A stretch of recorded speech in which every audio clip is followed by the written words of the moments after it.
Okay, I want to welcome everybody tonight as we continue our study in the book of Exodus. And tonight we're going to be in chapter 3.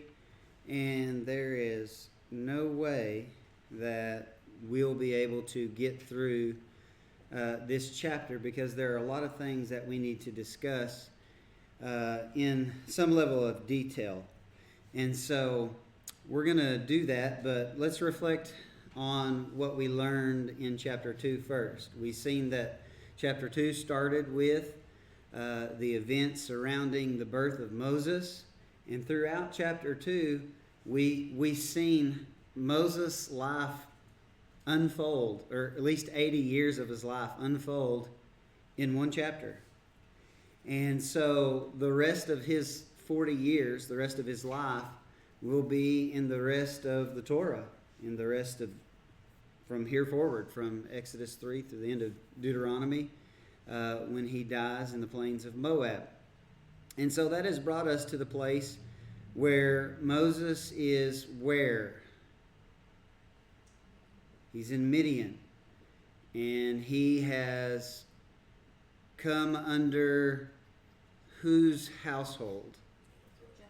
Jethro, Reuel, and he is married now to Zipporah, and we have the mentioning of one of his sons, Gershom, who was born to him in Midian. And meanwhile, the end of the chapter focused on the fact that the suffering is still persisting in Egypt, right? The Pharaoh has died, and with the new Pharaoh, the suffering continues, and seemingly nothing is going to be done because this has been going on for a while, right? Generations have lived and died their entire lives under slavery and oppression. We're going to see here, though, in chapter 3 where things are going to change, and as we continue through Exodus, we're going to pick up a lot of speed. We're going to see a lot of action, a lot of events, and there's going to be a lot of things that we need to discuss because, again, Exodus is an extremely theological book, and it is a book that is very necessary to understand, especially in seeing the interaction of God with his chosen people, because that same God is interacting with and through his chosen people who are now the church of Jesus Christ. And so we need to understand some things about God's character and how he works as we go through the book of Exodus. So with that in mind, we're going to jump into chapter 3, and we're going to see that God is going to bring to pass a plan to use Moses, who we have seen thus far is clearly capable of making mistakes, right? He's not perfect by any means, but God has chosen to use him to be a leader and a deliverer for his people. And so as we begin here in verse 1, matter of fact, I'm not sure how far we're going to get past verse 1, but here we go. It says, now Moses kept the flock of Jethro, but better translated here from the Hebrew, it says, and Moses was shepherding the flock of Jethro. Have you guys seen throughout the Bible a theme of God choosing shepherds? Right? I mean, you can go down the list. Abraham, Isaac, and Jacob. They were all shepherds, right? They fed and pastured livestock of various forms. Who else is a prominent figure in Israelite history that was a shepherd? David, King David. And so you have this theme that keeps recurring throughout the Bible of people that God has chosen to use for his specific purposes in relation to the bigger picture of developing a people, a nation, that he would ultimately use to bring forth the ultimate goal of the Old Testament and the using of the Hebrew people was what? To bring forth the Messiah and to give us the written testimony of the interaction of Yahweh with his people, and even telling us how it all came to pass, the creation story, and developing from there. Sin, where that was introduced, the fall of the Watchers, how that corrupted mankind, brought the flood, the Tower of Babel. Various stories that are very important for us to grasp, to understand the big picture, right? And so Moses is shepherding actual livestock, which is preparation for him shepherding God's people. And we see that God's people are commonly referred to, this is a theme, as sheep, right? And those who are their caretakers that feed them are shepherds. And so that's exactly what Moses is doing. Now, I want you to think about Moses. He's gone from the palace to the desert. And this area, this region where he is, if you've been to Israel and went down to the tabernacle in the wilderness off the northern shore of the Red Sea, this is as rough a territory as you can find anywhere. It is nothing but barren. It's called wasteland. It's desert. You get there, and I meant to bring up pictures to show you, but you get there and you look, in any direction that you look, you don't find any vegetation really, except in the wadis, the little channels that are created from the runoff of the rain from the mountains that gathers in these little wadis, these little channels that flow throughout the desert. So you'll see little green patches in these channels, but everywhere else you'll see mountains and sand. Mountains and sand. You don't see animals or living creatures or anything. It's just, you just have to be there to see how barren it is. And so he goes from the land of plenty, right? Egypt, from the palace into this desert where he is shepherding the flock or the livestock of Jethro, it says, his father-in-law. Which raises the question, because we've seen in chapter 2, his father-in-law had a different name. Do you guys remember? Let's back up and look. Right here, verse 16. Now the priest of Midian had 7 daughters. They came and drew water and filled the troughs to water their father's flock. And the shepherds came and drove them away, but Moses stood up and helped them and watered their flock. And when they came to Reuel, which means friend of God, their father,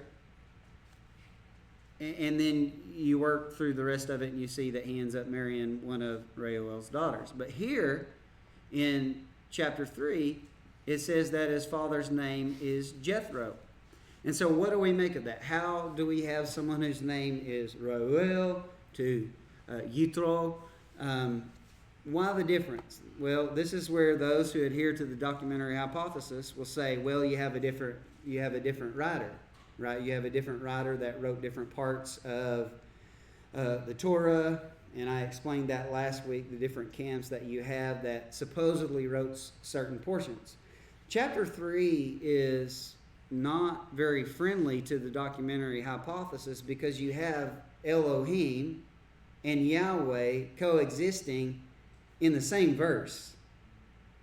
So you have a problem for those who say that the Yahwehists, right, only write God's name Yahweh, and the Elohimists only write God's name Elohim. And so, again, I don't agree with the documentary hypothesis. I believe that the text has been edited, and certainly this could be a case of that. But it's worth investigating because these are two different names. And so I want to show you a feature of Logos. And those of you that have it, this will be beneficial to you.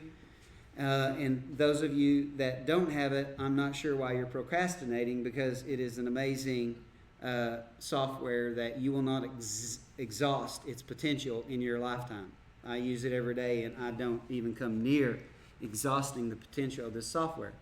But if you have Logos, let me show you. You can go to Tools, and if my software lags, okay, I apologize, because it has all day today and half of the day yesterday. So I'm not sure if there's a glitch in Logos, or it could be the fact that I have 40 tabs open.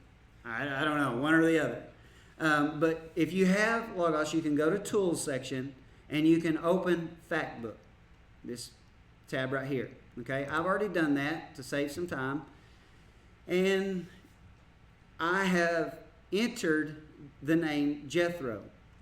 Okay, so you enter the name and you can scroll down here into this section here that you can close or open these tabs, but it's dictionaries. Now, it will depend on what resources that you have purchased, on what dictionaries you will have access to. You can see here that I have access to a lot of dictionaries, and I have all of the better dictionaries that are available or published today.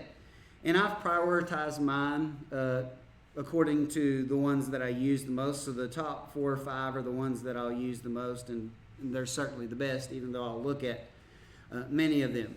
But in particular, the Lexham Bible Dictionary, I'll choose that one because if you have Logos, you probably have this, because I'm pretty sure it's a standard feature that comes with it. Okay? And it's a good Bible dictionary. And so you can see that we can click on Jethro here, and it opens a tab over here. And in this tab, what it'll essentially allow you to do is read some information that scholars have written an article concerning the name or the topic or whatever it is that you're wanting to research from these dictionaries. Okay? And so let's read some of it. Okay? It tells us that it shows the Hebrew name, Yitro, and it's Moses' father-in-law. And notice it says also known as Reuel. Okay? We've seen that thus far. But here is a feature that is very beneficial. It says Jethro in the Bible. It says Jethro appears mainly in Exodus and is the main character of Exodus chapter 18. We'll get to that in due time. He had 7 daughters, including Zipporah, Moses' wife. After the Exodus, Jethro advised Moses to delegate responsibility to avoid wearing himself out. His advice initiated a strategy for Israel to govern itself. Again, we'll see that in full in due time. But here's something that is helpful, how it has categorized the various usage of his name. And everything's hyperlinked. That is what is awesome about using Logos. It says the biblical text appears to refer to Jethro by multiple names and titles. And these are the proposed names that are associated with this individual who is Moses' father-in-law. And we're going to see that there are some things worth discussing because there are various names. Okay? We see that he's called Jethro, and it lists Exodus 3 and verse 1, Exodus 4 and 18. And notice how you can scroll over these and the text just appears. I know it's probably not that large for you, but if you're studying on your own screens, it's plenty large enough. But if it ain't, and you want to read the context around these, which I would encourage you to do, all you do is click the hyperlink, and you'll notice in this window over here, your preferred Bible that you have chosen, it will go to that source and you can read all about it. We've already read verse 1. So we look again in chapter 4 and verse 18, and we see that it uses the name Jethro again, and it calls him Moses' father-in-law. You could see that in chapter 18 throughout that entire chapter. But then in Exodus 4 and verse 18, when we look at this word, let me see if it's really lagging, so bear with me. Don't give me that. Notice that in the English version, they say Jethro. But in the Hebrew text that the King James translated from, it says Yeter. Notice, can you see the Hebrew text here? It's highlighted. That's the name Yeter, or that's what the Masoretes put the vowels. They put them in the wrong spot. But notice it has this A here. My software is frozen up. Otherwise, it would pop open a window and show you that there's a textual variant here. And this is a perfect example of where a scribe was just careless, and they forgot to put the vav at the end of his name, like it normally was in the prior verses that we seen. Okay? So this is an example of what people who want to say the Bible is, you can't trust it, it's full of errors. This is one of the errors. Oh, the scribe forgot to put a vav. He forgot to put a letter at the end of Moses' father-in-law's name in this particular verse. Now, is that a deal breaker, or is that just a scribe messed up? Is that going to change anything theologically, doctrinally? Is it going to change anything about God's nature? Right? No, of course not. And that's the bulk of the so-called errors that are in the Bible, which they are careless mistakes, no doubt. That's the example where his name is Yeter. Okay? And it's froze again. Okay. Notice what's next. Reuel, we seen that last week in Exodus 2 and verse 18, but it also appears in Numbers 10 and verse 29. So let's click on it and wait and see. It says, and Moses said unto Chovav, the son of... I don't know what the King James translators were doing here. Notice how they put Raguel. It is the same Hebrew word that they pronounced correctly in chapter 2. Reuel, right? You look at the Hebrew, it's right here. It's the same. And it's like, why did they translate it Raguel? It's unexplainable why they would have. So it actually does say Reuel, but I want you to focus on what it says. Moses said unto Chovav, the son of Reuel, the Midianite, Moses' father-in-law. So notice here in Numbers 10 and verse 29, it says Chovav is what? The son of Reuel. Okay? If he's the son of Reuel, that would make him what? To Moses? The brother-in-law, right? Hold that thought. Okay? Because we see that there are some who want to say that Jethro is Reuel and he is also Chovav. Okay? And it lists Numbers 10 and 29, which we just read, but it also lists Judges chapter 4. Now, this is where something is different that has not been thus far. And what is the difference in going from Exodus to Numbers to Judges? It's not part of the Torah, but what else does that mean or imply? Different author. Okay? Let's see what Judges says. Judges 4 in verse 11 says, now Hever, which means friend, the Kenite, which was of the children of Chovav, the father-in-law of Moses. Wait a minute. Wait a minute. I thought he was the son of the father-in-law of Moses. So it looks like you have a disagreement, right? Do y'all see it? Numbers 10 and verse 29, it says Chovav was who? The son of Reuel or Jethro. But here it says that Chovav is what? The father-in-law of Moses, who we know without a doubt is Reuel or Jethro. So what's the issue here? Or at least it looks like an issue. Or is there an explanation? And this is where it comes in handy knowing a little bit about the language. Notice that it has in-law right here. It says father-in-law. Let me highlight it and see if it doesn't freak out and freeze up. Okay, notice how this one word in Hebrew is highlighted. Okay? Chet, tav, nun. Okay? It can be said choten or chatan, and it can either mean father-in-law or mother-in-law or son-in-law or daughter-in-law, but it also carries the broader definition of just in-law. So if we allow the broader definition of in-law, would that be compatible with what we've seen in Numbers? Yes, and the answer is yes. And why is that? Because if Chovav is the son of Reuel or Jethro, that would make him a what? A brother-in-law to Moses, and the problem, what? Is resolved.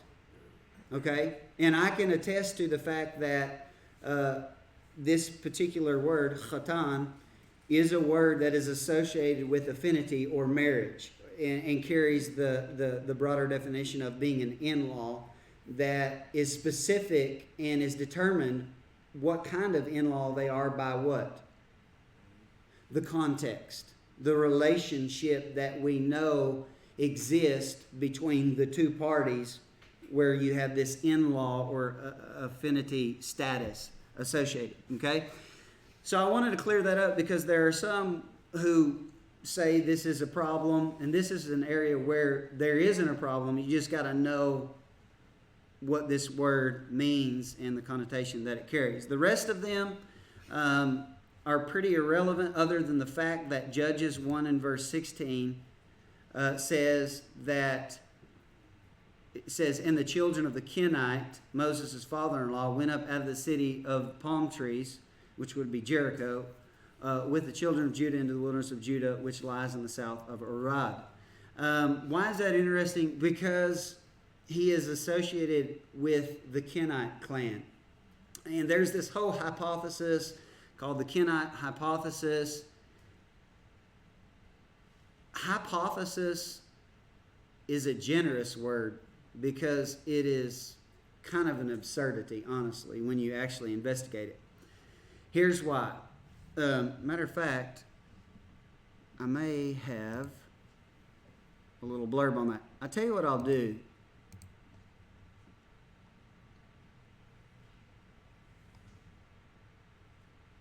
It's froze up on me, but notice we have an entry on the Kenites, right? Which Moses' father-in-law is said to be associated with or have relation with. When you scroll down, you can see that there is discussions on the Kenites and Cain, because the Hebrew word, Kenai, is taken from Cain, his name, the same etymology there. Okay? And so what people have hypothesized is that this is where Moses learns about Yahweh. And he learns about Yahweh because you have these descendants of Cain who have settled in this region and have intermarried with the Midianites, the Ishmaelites, the other descendants of Abraham that were kind of like kicked out when Isaac was given everything. And there is an element of truth to that, because when you study the location of the Garden of Eden, and I actually have a Hebrew foundation where I explain that in the one that's titled Jerusalem. And I share how I believe that the tree of life and the tree of knowledge of good and evil was in Jerusalem. And I explain all that. You can go check it out. But what's important about that is it says that Adam and Eve were kicked out of the garden. Which direction? Eastward, which would put them in the area of what? Modern day Jordan and Arabia, right? Depending on if they went north or south, and even into Syria. Okay? Matter of fact, let me pull up a map. Okay? So if they were kicked out into the east, they would be in this area. Well, we know that Abraham sent his sons from Keturah out into this wilderness. We know that Ishmael ended up out in this wilderness. And when I say this wilderness, that would include basically all of this area. And they even branched out as far as into the Sinai Peninsula and down in this area here, as you see on the map, which is called Midian. Okay? At different times in history, it's broader than others. But it's this whole desert region right in here. And so it is very possible that you had some descendants of Cain that were still lingering around by the time that Abraham sent his sons out in the same area, right, eastward from the land of Canaan. And at some point, they would have all intermarried. And so you have an association between the Kenites, the Midianites, the Ishmaelites, and the other sons of Abraham who were sent out in that same region. There's no debating that. The debate is the fact that they assume in the Kenite hypothesis that somehow the patriarchs did not know the name Yahweh, and how the name Yahweh was pretty much lost from Cain on until, at least among the Hebrew people, Abraham and his descendants, until Moses became intermarried with these Kenites, these Ishmaelites, Midianites, and then he was reintroduced into the divine name, which we know as Yud-Heh-Vav-Heh, Yahweh. There is no credibility to that. Now, we're not going to go into a lengthy discussion because in chapter 6, I'm going to show you explicitly how it is ridiculous to assume that Abraham, Isaac, and Jacob, or any of the Hebrew people throughout history from Abraham forward, could not have known the divine name Yud-Heh-Vav-Heh. And here is a kicker, and we'll get into this in detail in several weeks. But what is Moses' mother's name? Yocheved. The first part of that name is part of Yahweh's name. Okay, let's stop for just a second. Is Moses' mother going to have a name? Is she going to be named with a name that includes the divine name Yahweh, and her be oblivious that the name Yahweh exists?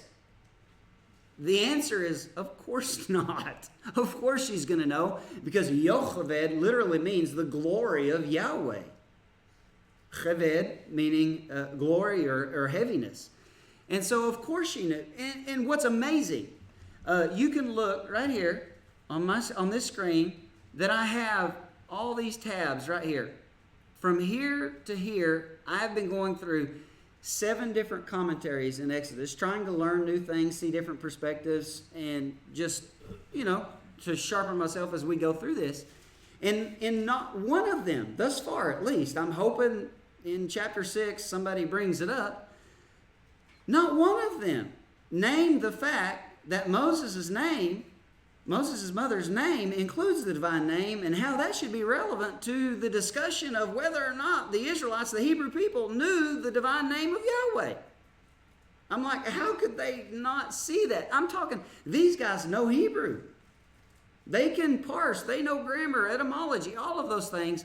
And so I'm reading through them, I'm like, why is nobody bringing this up? And again, hopefully when we get to chapter 6, they will bring it up because it's in the heat of the discussion.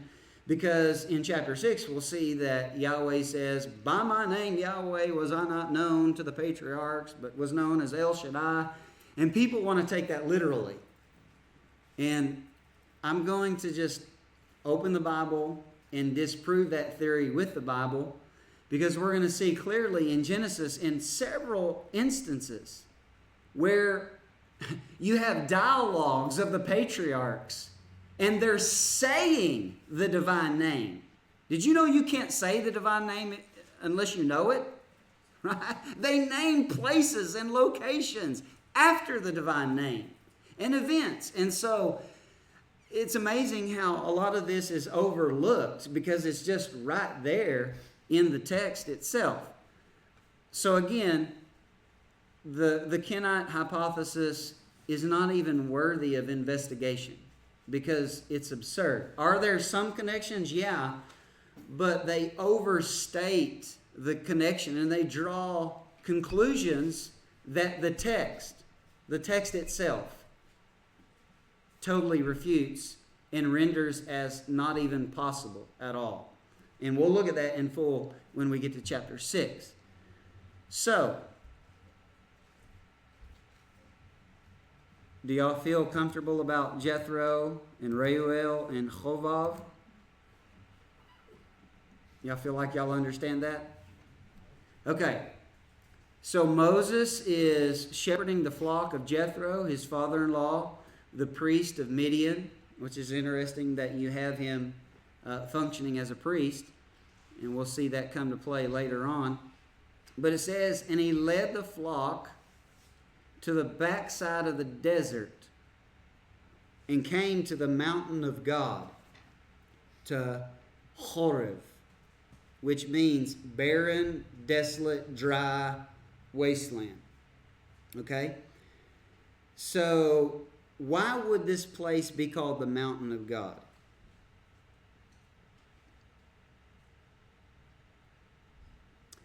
Because that's where God shows up. y'all thought I was going to give y'all something real deep, right? It's because that's where God shows up and speaks to Moses. And it's also going to be a mountain where what else happens?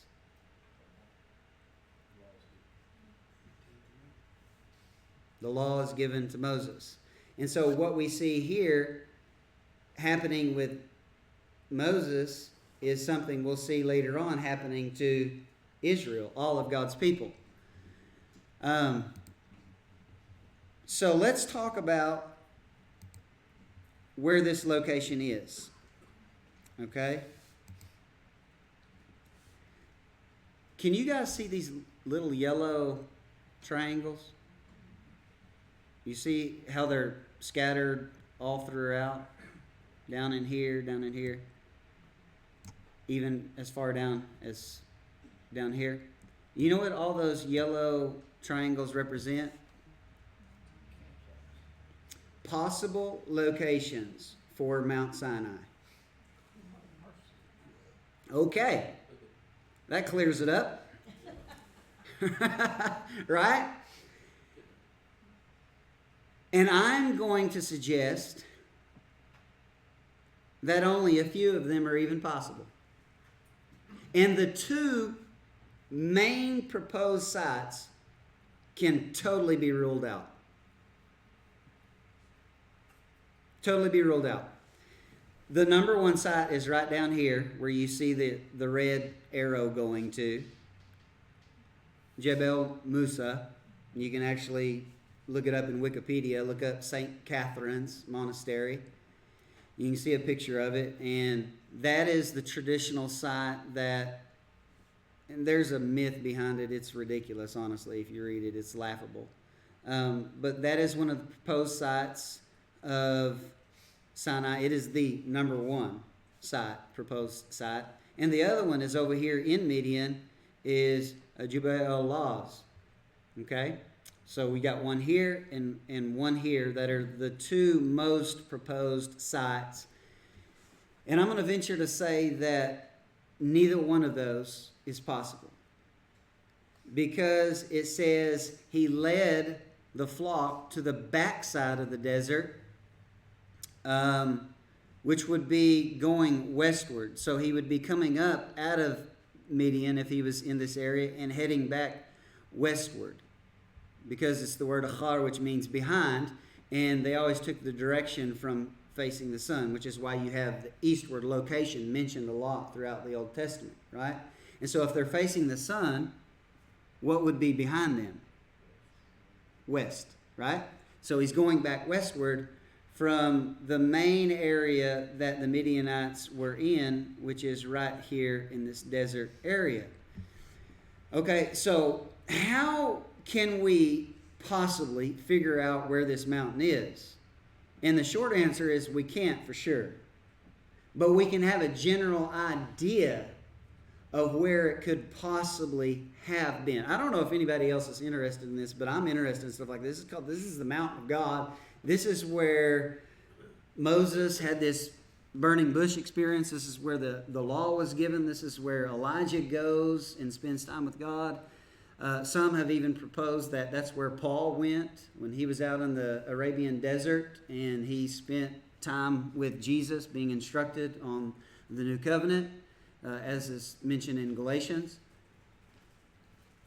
So it's something I'm kind of interested in. And so we're going to sidetrack here, if y'all are good with that, and try to determine where this location would be. And so the first question we ask is, well, how do we even go about trying to figure out where it's at? Anybody have a suggestion? Exactly. You do a search. You say, okay, if I'm going to try to pinpoint where Mount Horeb is, the mountain of God, then I need to look at every passage in the Old Testament that mentions Mount Horeb. And then you have a second thought. Well, it's called Mount Horeb here, but it's later and more so called Mount Sinai. So not only do I have to look at everywhere Horeb is, I have to look where everywhere Sinai is, or Sinai, right? And so I have to search, ready to go. And the first one is Mount Horeb. Hold on, let me try to get rid of this one. So it's just one. There we go. Okay. And so there are 17 results. Okay, there are 17 places where you have the mention of Mount Horeb. So what do? You just read them. That's super easy, right? Only 17 verses. So you start looking. It's in Exodus 3. And then Exodus 17.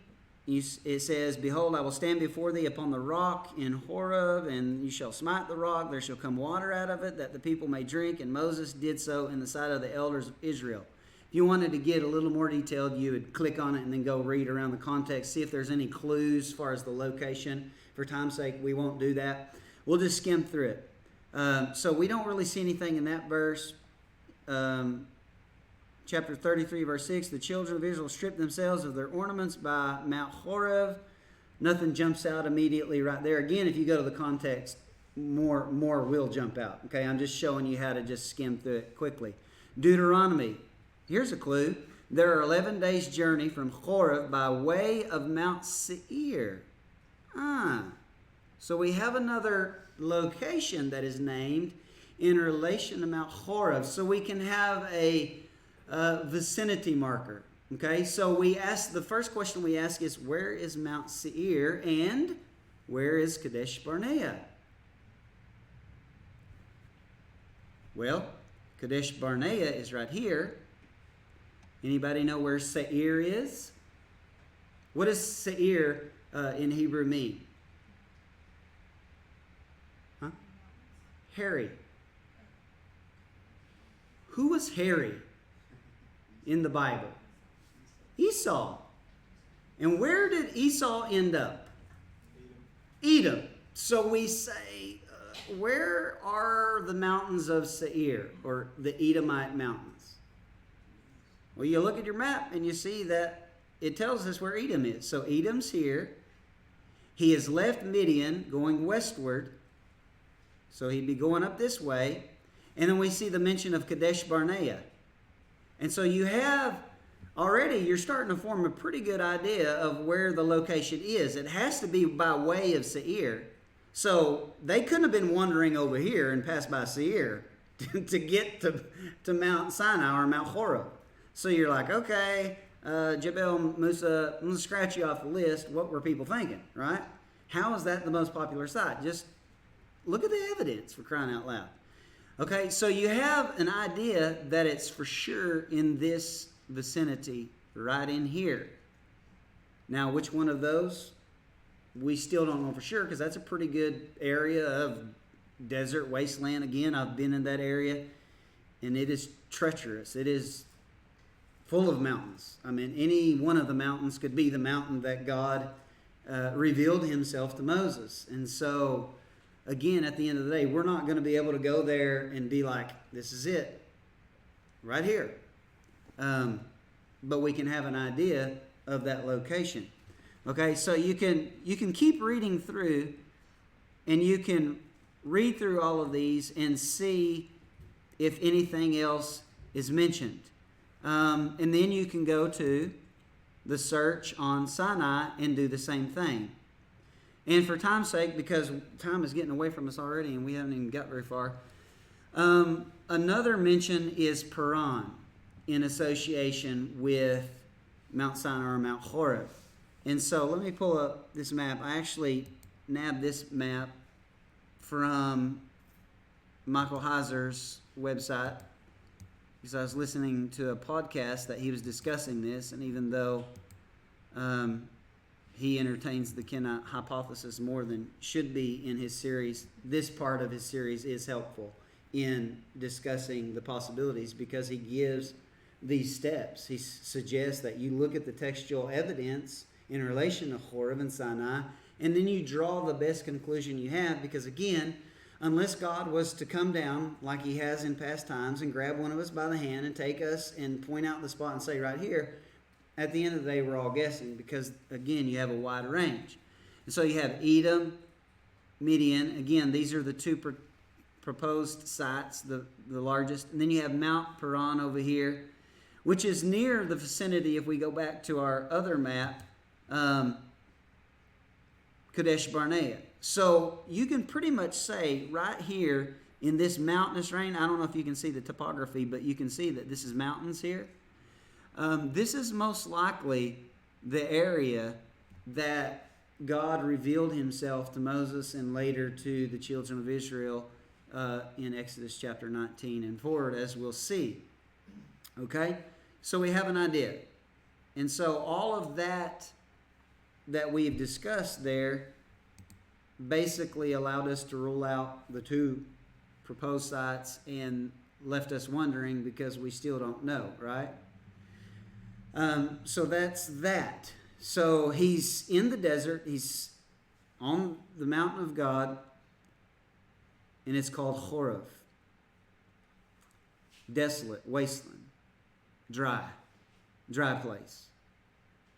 So God's going to show up in a dry place, in a wasteland, in a desolate place. Okay? Think about that. Let that soak in. Verse 2. And the angel of the Lord, or Malach Yahweh, the angel Yahweh, the angel Yahweh. Remember when you see Lord in all capital letters, what lies behind that word? Yahweh. Why is that important? Because that is the divine name that God has revealed himself to be, and it carries great significance in what it means. Here's something that's interesting. Y'all know that like the number 7's like a big deal with God, right? It's like, you could say it's God's favorite number in Scripture, number of completion and perfection. Anybody want to guess in the Old Testament, the Hebrew Old Testament, which word appears the 7th most number of times? I couldn't believe it. Yahweh. Yahweh is the 7th most used word in the Hebrew Old Testament, like almost 7,000 times too. It's like 68 and some odd times it's used in the Old Testament. So the 7th most used word in the Old Testament is Yahweh. And so you say, you think that's a coincidence? I don't know. He seems to like that number awfully well. Not only that, even in this particular passage, chapter 3, as we keep reading, we'll see it says the angel of the Lord appeared unto him in a flame of fire out of the midst of the bush. And it says, and he looked. And you have that the Hebrew word ra'ah, which means to look or to have appeared or to see. Guess how many times it happens to occur in this passage? 7 times. Just interesting little things that jump out. And I'm not one of those people that see a number behind everything by any means, but the number 7 is an interesting number, and it has appeared already in Exodus before, as I pointed out in the earlier chapters. So you have the angel Yahweh appeared unto him in a flame of fire. Now, something about fire is anytime there's a theophany, everybody know what a theophany is? It's a divine appearance, it's appearance of God, right? And usually when we see God appearing, it is appearing in, I hate to say the form, but in the form of the angel Yahweh, right? And we've talked about the angel Yahweh in our Genesis study, And I would actually encourage you, if you don't remember what we've discussed regarding the angel Yahweh or the messenger Yahweh, go to the Hebrew Foundation series, and I have one whole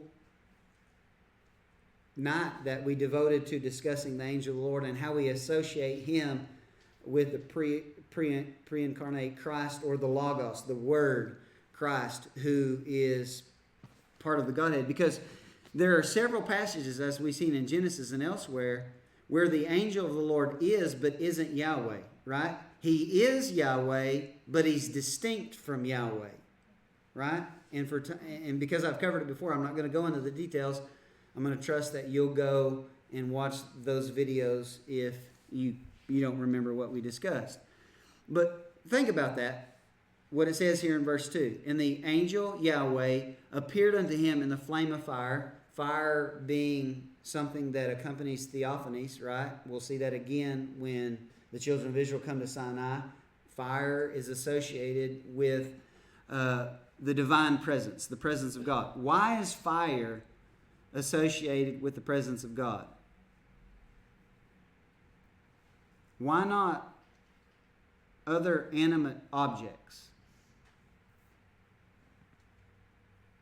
Because what does God hate? Idolatry.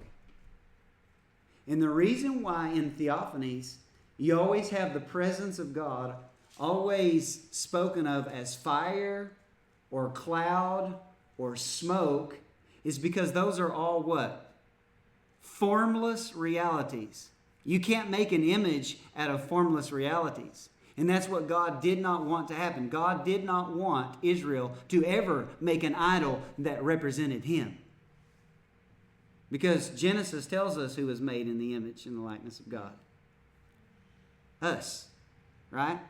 Now, it takes the whole Bible to develop that, and it takes Christ coming on the scene and showing us how that's supposed to work for us to understand that.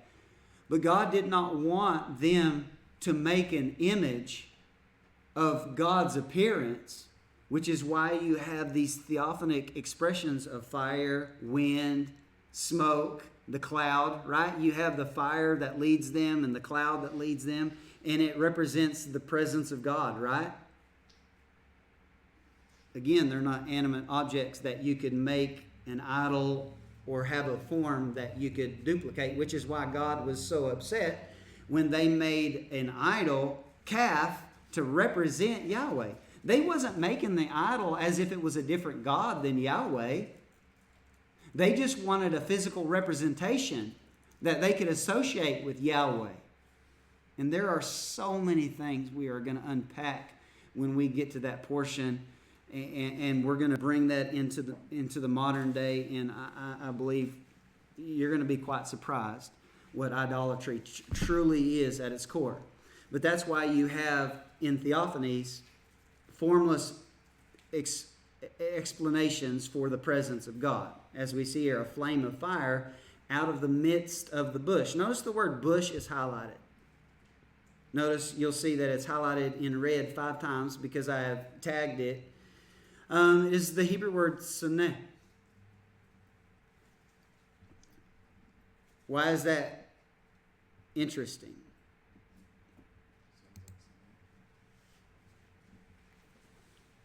Saneh, right? We can see that it's used 6 times in the entire Old Testament. Well, that's interesting because we're looking at 5 of them, right? So we click on the wheel and say, well, I wonder where else it is. Okay? It's in Deuteronomy. All of them are in portions of what is called the Torah. So, what does this word mean? Most likely, it's some type of a bush or a briar bush or a thorn bush of some sort. But what's interesting is it may explain why we have an alternate name to Horeb in Sinai. Because Sinai is taken from the same root word, Sinai, Samach Nun He, which, and some scholars will refute that and be like, no, it doesn't. Yes, it is. If you know etymology at all, yes, it is from the same root words. There's no debate in that. And so most likely, because God revealed himself in the fire of the bush, there arose this other name for the location that was formerly known as Horeb as Sinai. Okay?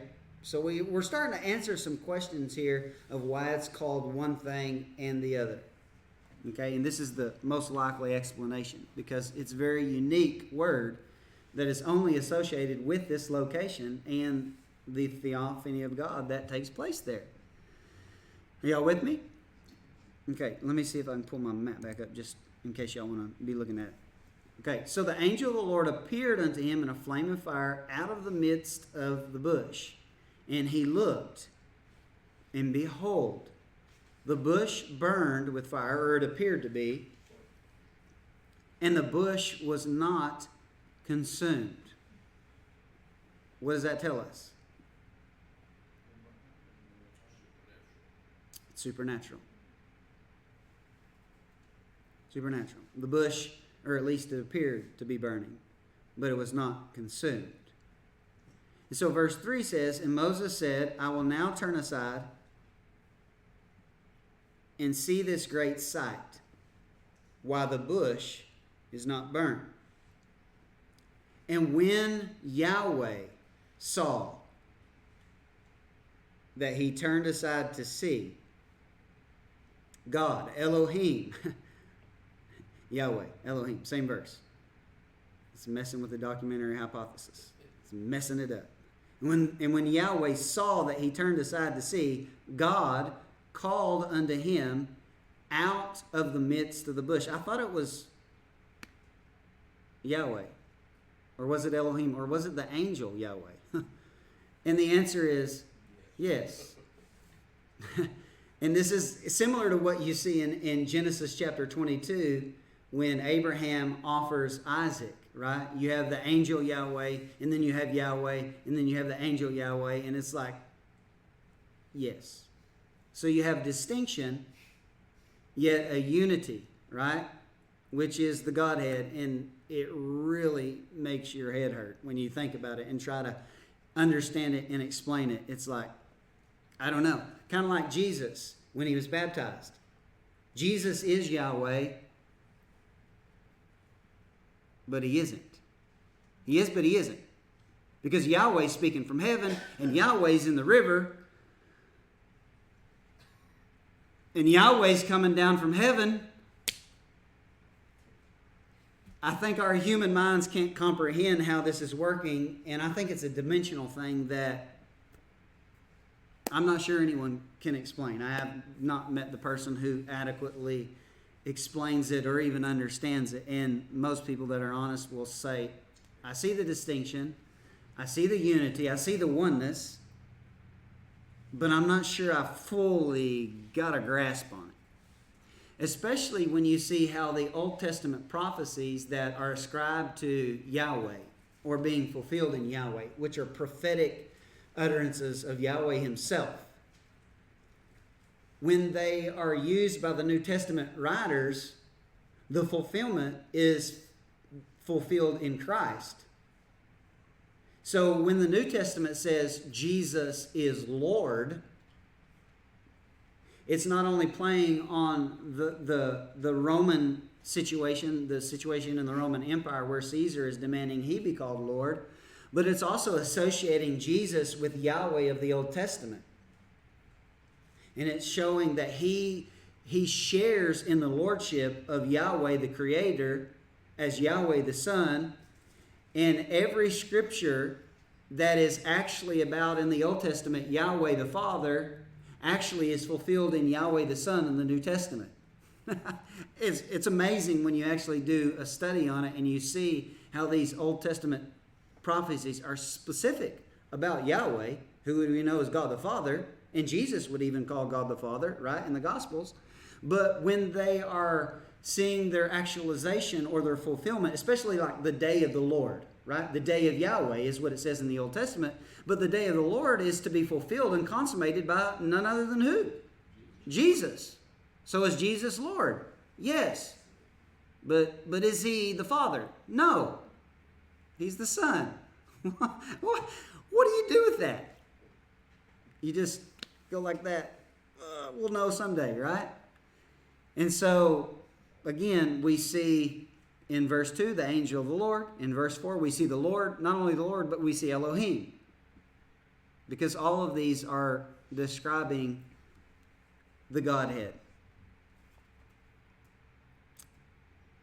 So when the Lord, or Yahweh, saw that he turned aside to see, Elohim called unto him out of the midst of the bush and said, Moshe, Moshe. And this is a customary way that God addresses people whom he's about to have a conversation with. And he said, Hineni, which is, here am I, or literally, behold me. In verse 5, he said, do not come near, do not draw near. Put off your shoes from off your feet, for the place where you stand is holy ground. Wait a minute. I thought he was in the desert wasteland, in the dry, desolate place. Why would he call a dry, desolate wasteland holy ground? Why is it holy? Because God is there. Because God's presence is there. You know what's interesting about that? If God's presence can make Adamah holy, then God's presence can make Adam holy. Right? If God can make a barren, wasteland, desert holy, set apart, unique, then can he not make human beings who are made from that dirt, breathed in the life of God himself? Can he not make us holy or set apart or unique or different? Yes, that's actually his desire. And that is the purpose of his presence being within us, is to make us different, set apart, holy, because that's what holy means, set apart, unique, one of a kind. And so this desert wasteland that he has been wandering in for 40 years, God shows up and changes everything. And it becomes a holy place, a sanctuary, you could say, that has God's presence. And that's where we're going to stop. Because if we read very many more verses, we'll be here another hour. So we're going to stop right there. I cannot believe it is 8 o'clock. So, any questions? I know it's a terrible spot to stop, but...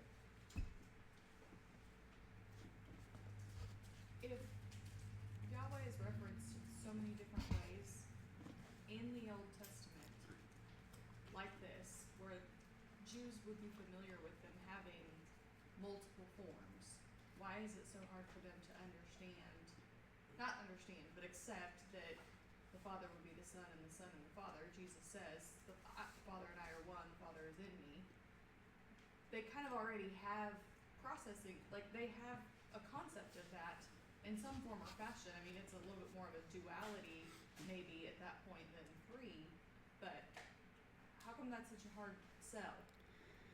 That's a great point, and I think that's part of the frustration that John's gospel captures the best, because it speaks of the Father-Son relationship more than all the Gospels put together. I don't know if you guys heard her, but we see clear evidence of at least a duality of the Godhead in passages like this, in Genesis chapter 22, and in other places where you have the angel of Yahweh and Yahweh who are distinct but are yet one. And so the question is asked, how come the Jews would have so much trouble accepting that duality in Yahweh the Father and Jesus the Son, as we see in the New Testament? And really, I think it comes down to the condition of their hearts.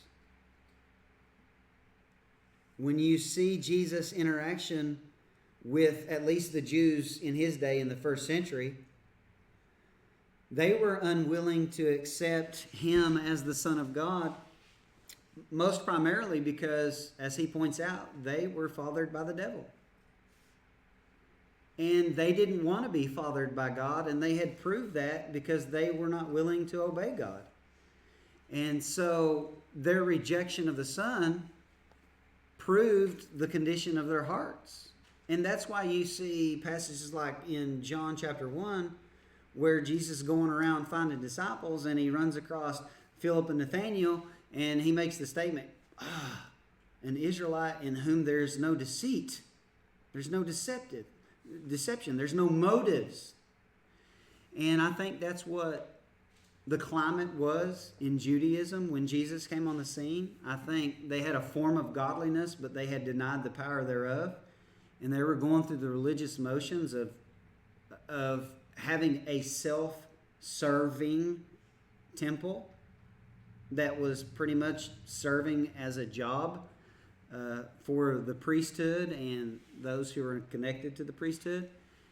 And it wasn't something they were doing to truly honor God. They weren't truly seeking him. They weren't desiring truth, or they would have never rejected truth when it literally in flesh and blood stood in front of them.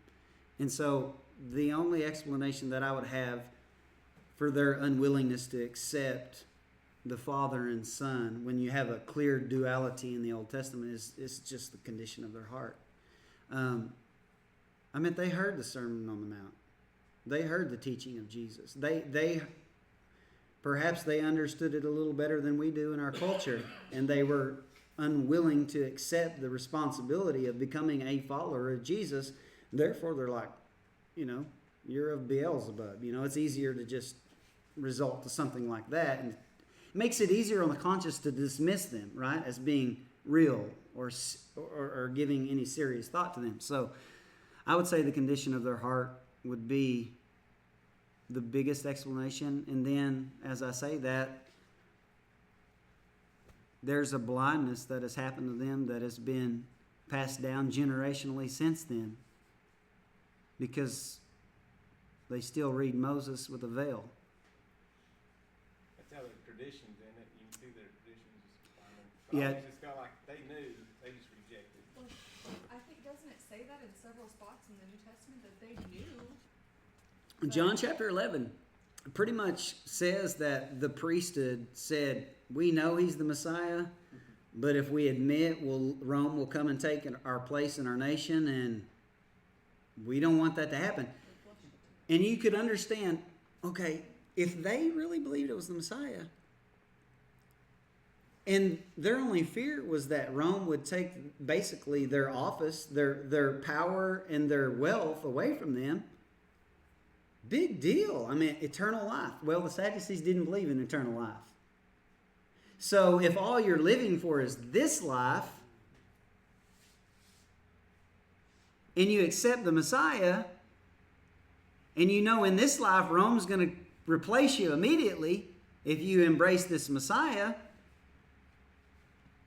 it doesn't make sense for you to accept him, which shows you how flawed theology deceives and blinds. And that's why I think Paul describes the blindness that has happened to Israel as a result of their hard-heartedness in Romans 9 through 11, where he explains the relationship of God with Israel, ethnic Israel, and how God hasn't forgot them, but he's broken them off because of their unbelief, but he'll graft them back in if they'll believe. And there's a partial hardening or a blinding that has happened to them. And I think that's been passed down generationally, because each generation, they're taught the Torah, they're taught Moses, but they don't see the fulfillment of the prophecies that began with Moses, right? And so they've been blinded generation after generation. For the most part, there's always been a minority movement within the Jews. Obviously the early church was Jews, but yeah, it's... Well, we see that because we accept the New Testament. They don't. So Exactly. we're looking at it for law and prophet. Mm-hmm. And it doesn't clearly define it like we see, and especially in Paul's writings. Great point. If all you looked at was the law and the prophets, If that's all you had your whole life, could you find Jesus there? You know, with hindsight, because we have the apostles who have reinterpreted the Old Testament prophecies for us and show how they apply directly to Jesus, but take that all away. And you just have, has anyone ever read the Old Testament prophecies? Golly, wear you out. Could you find Jesus? Could you find a suffering Messiah? It's pretty obscured. So that's why Paul says in Romans, hey, don't be high-minded, but fear. Because if, you know, God will cut off the natural branches, don't think for a second he won't cut off you grafted in branches. And so, you know, the church has been arrogant at times towards the Jews and even persecuted the Jews and said, you know, they deserve what they get, and, you know, they deserve the Holocaust, and they deserve this and that because they rejected Jesus. And they even said, let his blood be upon us and our children. But, you know, we need to be careful, because without the Jews, and I've explained this time and time again, without the Jews, we have nothing. We have no Bible, no history, no Messiah. We have nothing. But at the same time, we don't make excuses for them. We don't fall into dual covenantism. We don't pretend like the Jews will have eternal life without accepting the Messiah, because that clearly would undermine everything Jesus represented while he was here. So there's a balance there, and you have to look at the whole of Scripture to find that balance to where you don't have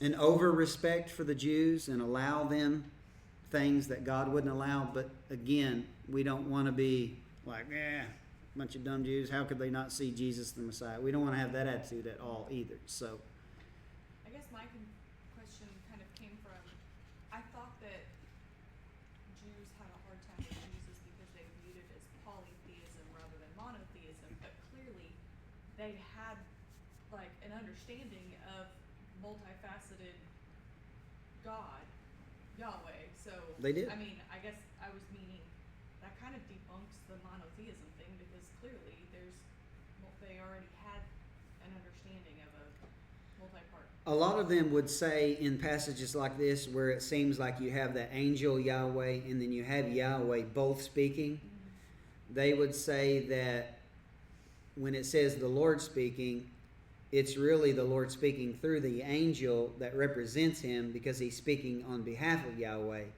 And so they would not see the angel Yahweh as being Yahweh himself based on that rationale. And there are a lot of people who do embrace Jesus as the Messiah, who are scholars that have that same train of thought, because the angel represents Yahweh. It's as if Yahweh is speaking. But I don't see that myself.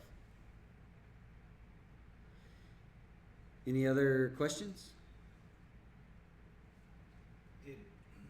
Why did it go to such great lengths and tell us that Jethro had $7, yet not mention anything about a son, and then later on talk about a son-in-law that Moses had? I would say that it's most likely because it really only talks about that scene there in that chapter, and that scene is trying to spare us of a lot of details, getting through 80 years of Moses' life to get to this point to where God reveals himself. That's really the only explanation for at least this portion. What we see later on, that's coming from Moses' perspective again. And so he may feel free in other passages where he's not working towards the goal of, chapter 3 here, to give us other details, like in Numbers. When I give him the other name, Ruel, what's it, Reuel.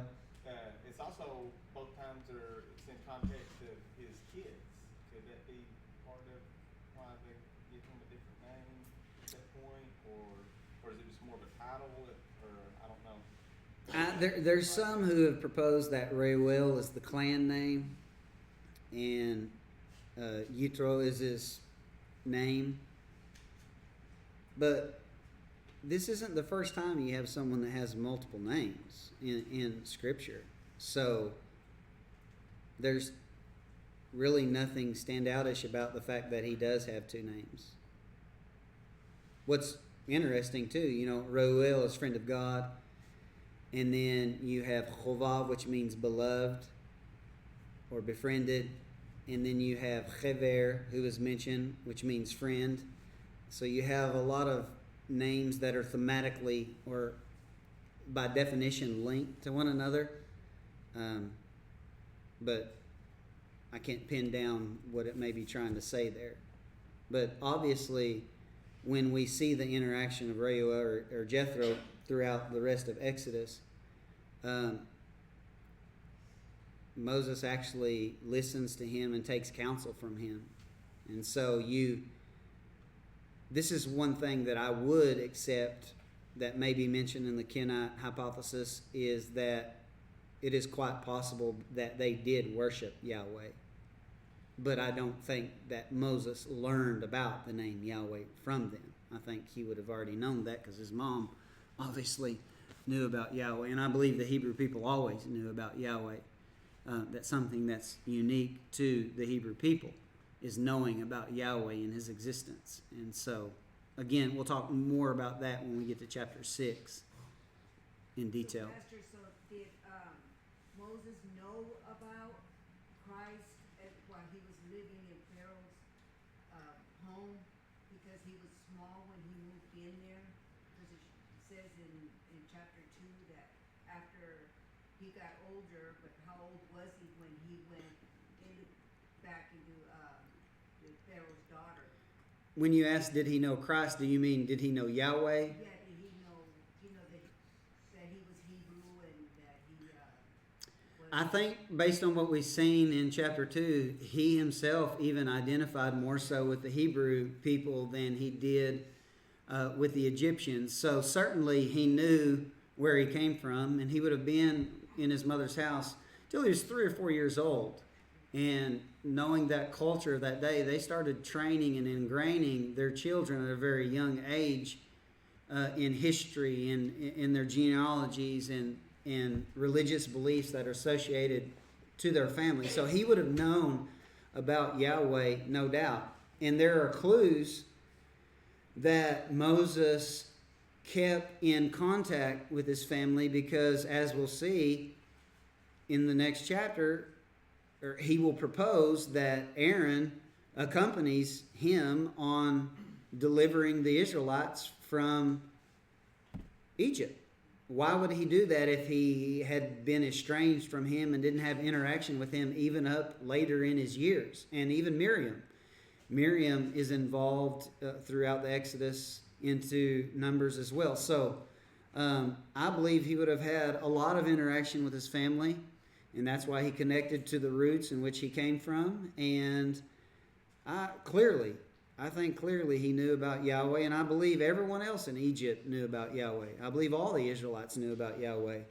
And there is no hint in Scripture that would lead otherwise, contrary to some of the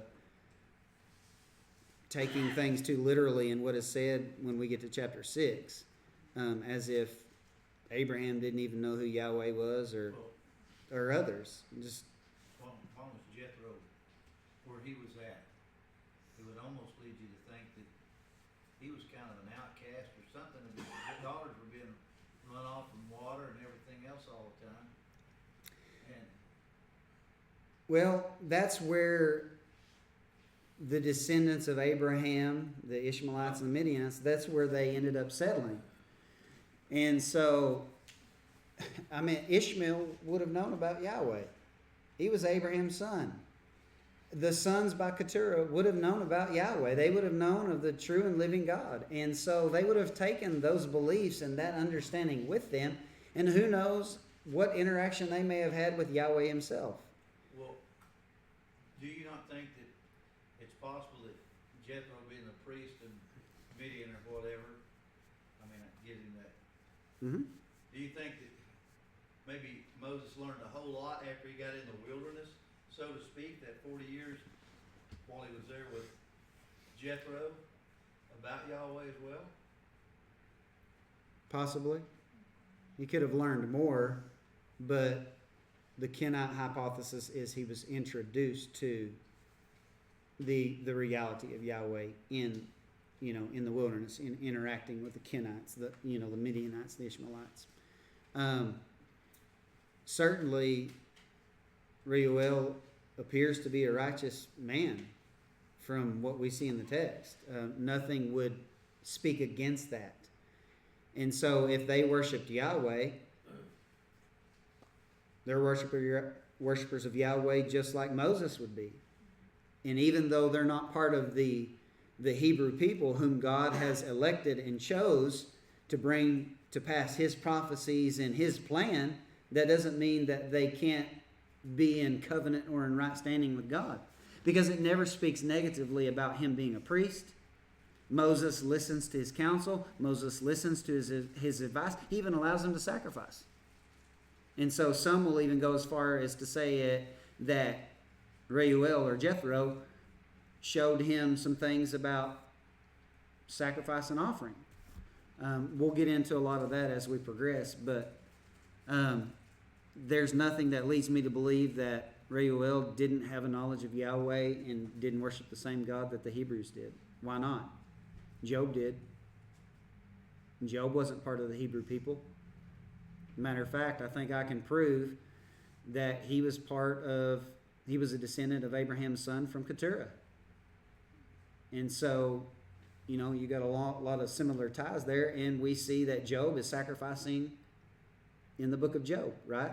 Unto God. And it appears to be accepted by God because the text says Job was a righteous man, blameless before God.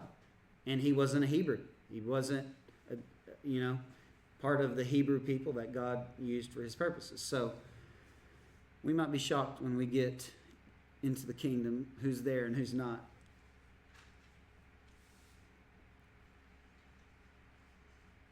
I don't have all the answers on that either, so I'm going to let God be judge on who's in and who's out, because there are some good questions that can be asked in relation to that. But any more questions?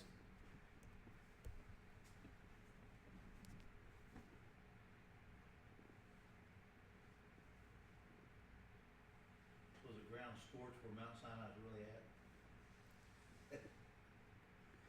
Yeah, that's one of the reasons why they choose some of the sites. No comment. Because their sites ain't even near the right location, so I don't think it's literal fire. I believe it was literal fire as much as I believe it was literal fire in Acts chapter 2. When you have the theophany of God there. So, appearance, not, something you can throw wood on and it burn. And I think he's very strategic in the theophany expressions, fire, wind, smoke, cloud, because it's formless. So, any more questions? I've got one. Okay. Real quick. She said, I'm speaking of literal. Verse 2, an angel of the Lord appeared to him in a flame of fire. So, the angel of the Lord appeared to him, which means he can see him. Angel of the Lord appeared to him, say this is the angel of the Lord appeared to him. In the flame of fire from the midst of a bush. Here's our bush. So he looked, which means he is now looking at this flame of fire, bush, and the bush was burning with fire. So he's seeing that, both of those things, the bush and the angel of the Lord, but the bush was not consumed. So he's looking at this, and then it says, I will now turn aside. If he's looking at what he's seeing, how can he turn aside to see the bush? Because the bush is right in front of him while he's looking. He's going to look away and then look back. Maybe he's hallucinating. Maybe. Oh, okay. So we'll see. Light bulbs, yeah. All right. Right? That's what I meant by literal. So I thought he was walking and he turned to go see it. He sees it, he turns, and then he looks again. Well, Asura, turn, literally means to turn. I will turn and look again. Did I just see what I think I seen? The bush is burning, but it's not burning. It's not being consumed. Do what? Right? So, I mean, I don't want to speculate too much, but I've been in that area, and it would be quite easy to get sunsick and kind of lose your bearings, because it is, I mean, it gets up to 140 degrees Fahrenheit. So, I mean, it's a hot place. There's no shade. And, you know, maybe that's why he would do that. Either way, it was a great attention getter for God to appear that way. So, Seems like just two different first party accounts. Moses looked, the Lord saw him look, mhm. and he spoke. Mhm. So I don't know if there's two looks, or maybe there are, but it just seems like there's two different accounts. But Yeah, the Hebrew does talk about here in verse 3, Asura. I will turn. So there's a turning. And then, and I will look. So he turns and looks again. The Asurana, the Ere.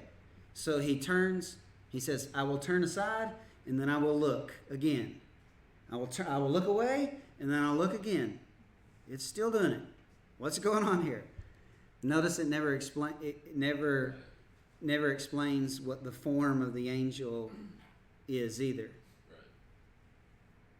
It'll mention the angel Yahweh, but never the form. It's very complex. I mean, think about Moses trying to figure out, how do I write this? You know, what he's experienced. Doing the best he can to write in things that we can identify with, or they could identify with at that time. Any other questions?